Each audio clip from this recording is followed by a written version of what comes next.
Hi everyone, Piet and Grade here from the Purple House Wellness Center in Forth. Good to see you again after a week. And today we want to shine the torchlight again about the epidemic of diseases that we see all around us. So we'll just throw some statistics in the wind. 1 in 2 people over 50 suffers from chronic illness. And 1 in 4 are on about 4 medications. Or more now. Or more. Yeah, and then teenage kids in college, 30% of those teenage kids are on ADHD, anxiety or depression medication. Babies, many babies have autoimmune disorders already. And there's lots of kids, probably a quarter of the kids have chronic illnesses, not just acute. And 1 in 40 children has autism.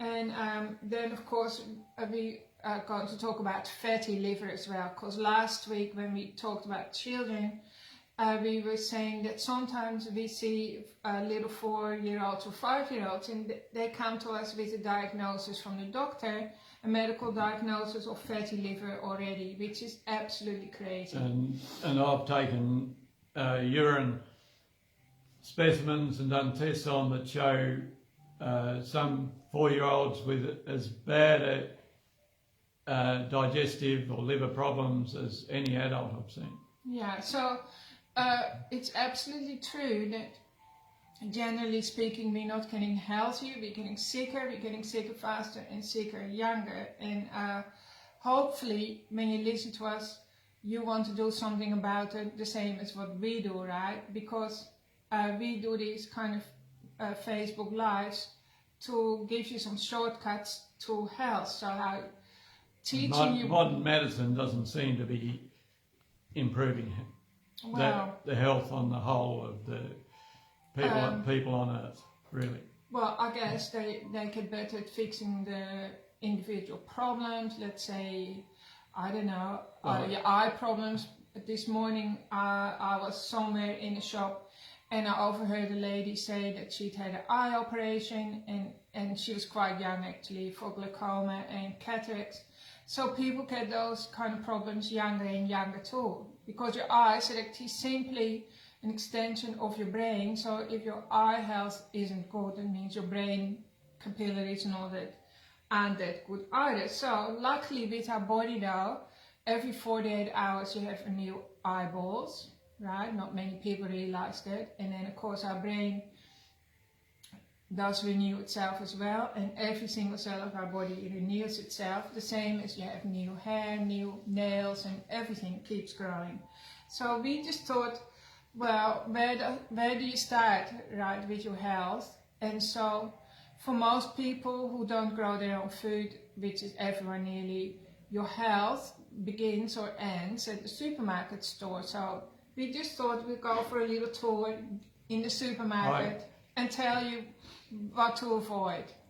When I was nursing, I had a physician. We had a physician come in to talk to us about rheumatoid arthritis, and I asked him the question about what about diet helping with, and he said doesn't make any difference. I beg to differ, because Grada's mum had severe rheumatoid arthritis and diet certainly helped her greatly from having pain or not having pain. Exactly. Our little grandson, who was born with a genetic disorder that gave him like inflamed joints and all the rest as well, he improved out of sight when he went on a carnivore diet. So he had to avoid all grains and all sugar and all fruit and pretty much everything. That was a really big eye-opener to us 10 years ago. Yeah. He's 13 now, by the way. So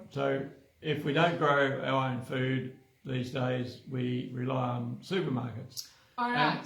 And if you go into the supermarket, you, by rights, would stick to the outside aisles.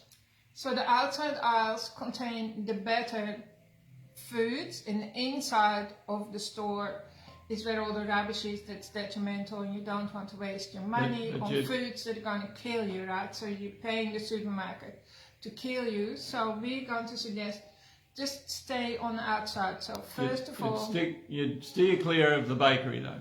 Yeah, avoid the bakery. Just don't go there, because like we haven't bought bread for ages. The flour out of one slice of bread will convert in our bodies to 6 teaspoonfuls of sugar. That's one slice of bread, yeah. And sugar kills you, right? We all know that. So also avoid the fruit section, because fructose is really bad for your liver. So we thought we'd just focus on fatty liver rather than all diseases, the potential going around. So fatty liver is when your liver is clogged up and it can't function properly anymore. And it's clogged up with stored fat from too many consumed sugars or high starch carbohydrates. Including fruits. Yeah.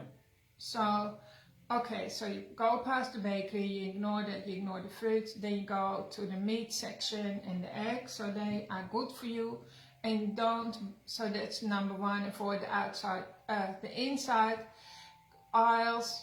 Then when you look for your meats, you don't buy lean meat, you go for the fatty meats, because the fat on the meat is really, really healing for your body. So any cut of meat that you buy, you look for the one with the most fat on it, and don't trim it off, you eat it. Well, that's right. So don't buy lean meats, because it's like more expensive for starters, and then you're missing out on the good fuel. Yeah, so you go regular, I think it's called regular meats. So, and then where were we? I'm already lost.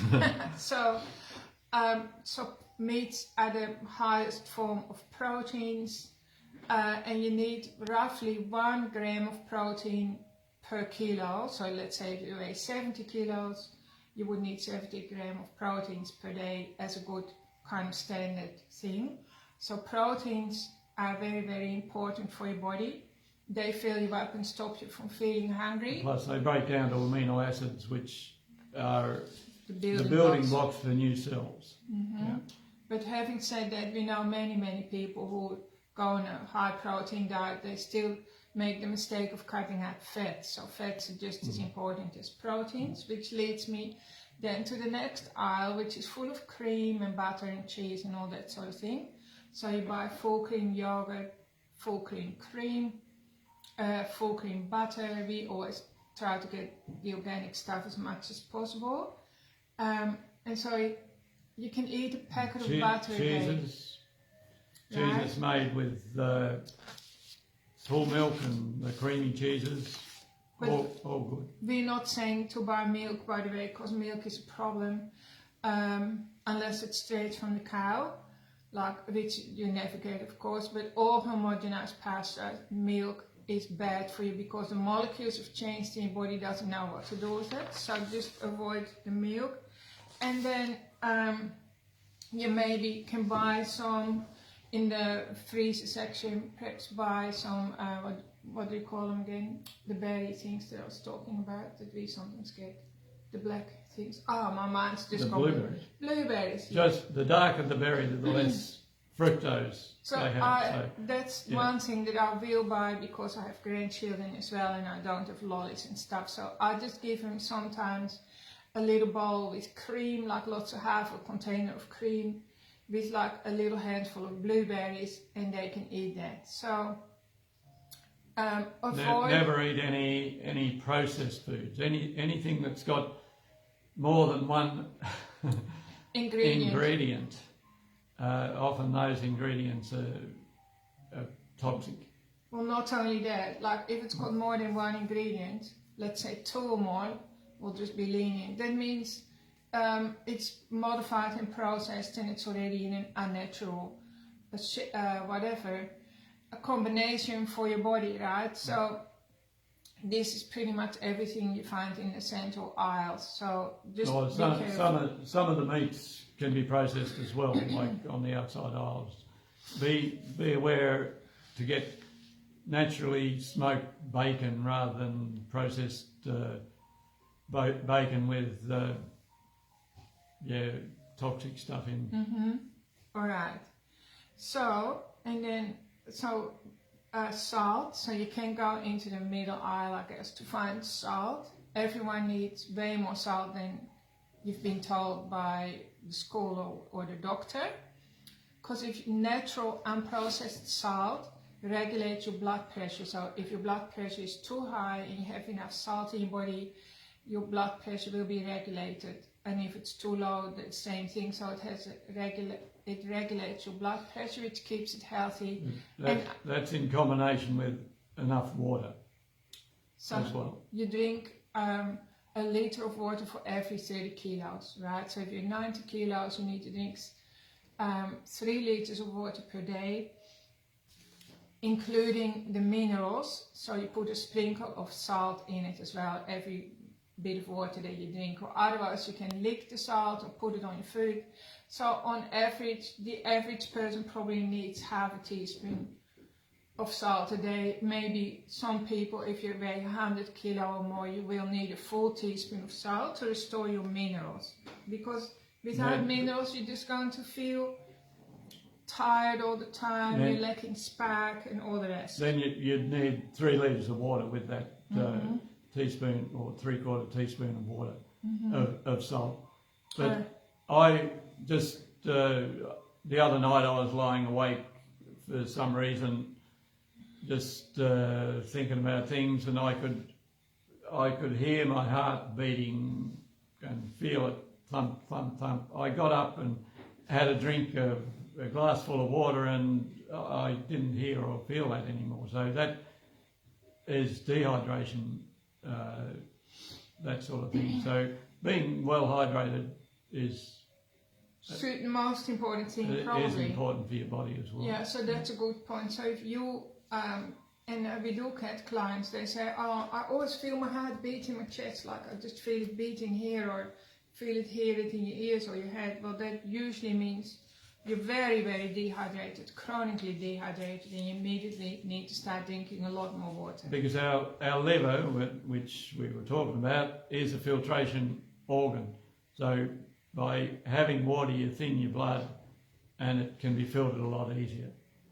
Exactly. Yeah. Your diet also, yeah, that's right. So your liver actually filters your entire blood volume, like 5 or 6 liters of blood, every 3 minutes, which is pretty amazing when you think about it, isn't it? And also, fatty liver shouldn't even be a problem, because you know, we have a new liver every 6 weeks, which is also totally amazing when you think about it.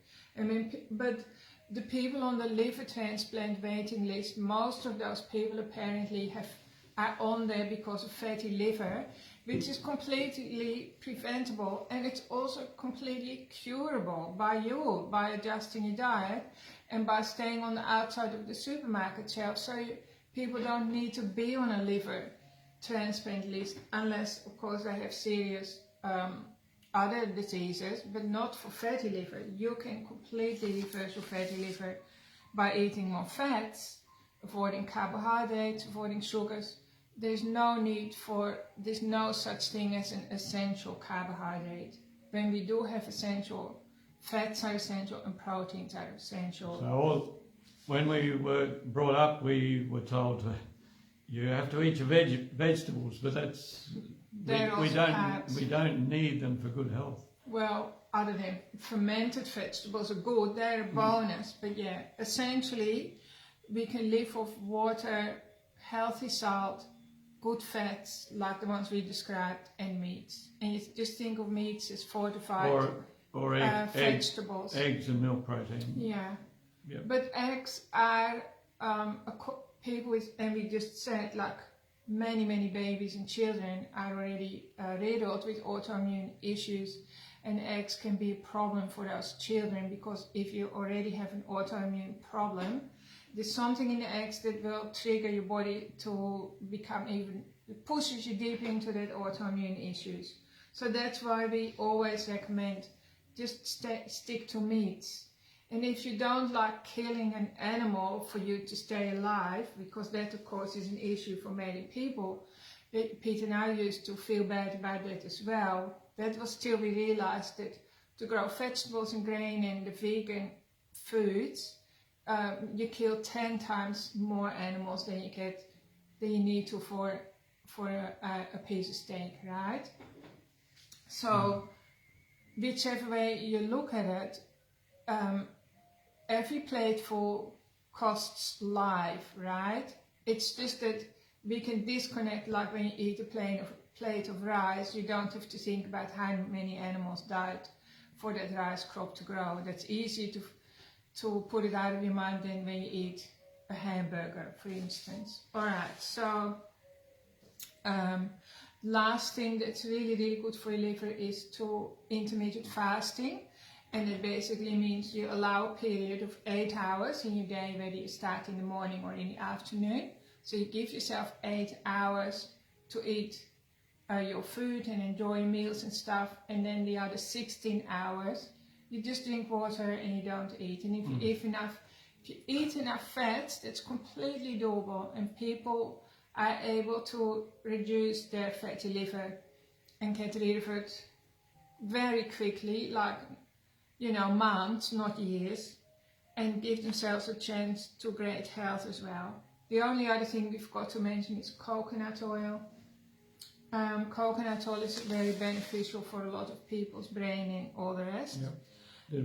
Did we say avoid soft drinks and fruit juices? No, we didn't. Yeah, because they are just total sugar, really.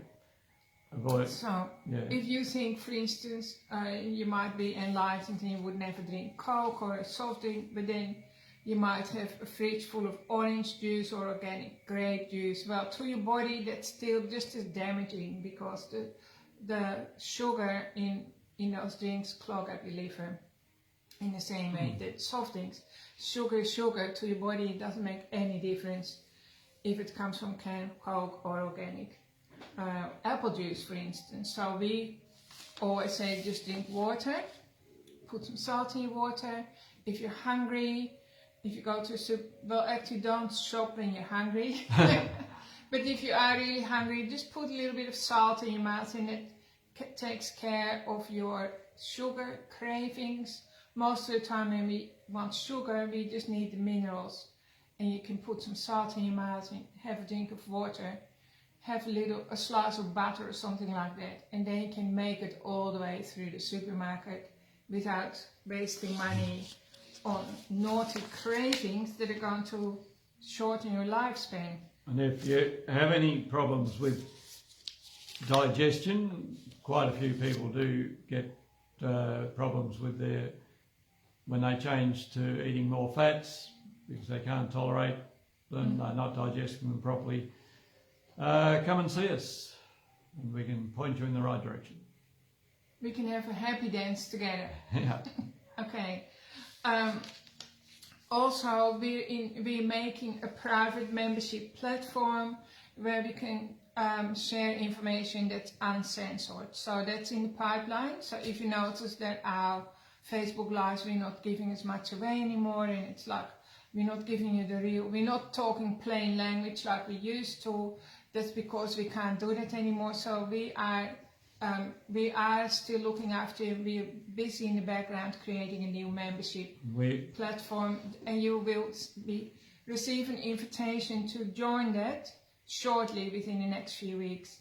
And then on that platform we'll be totally safe, and we can talk about all the real hardcore issues that you want answers for.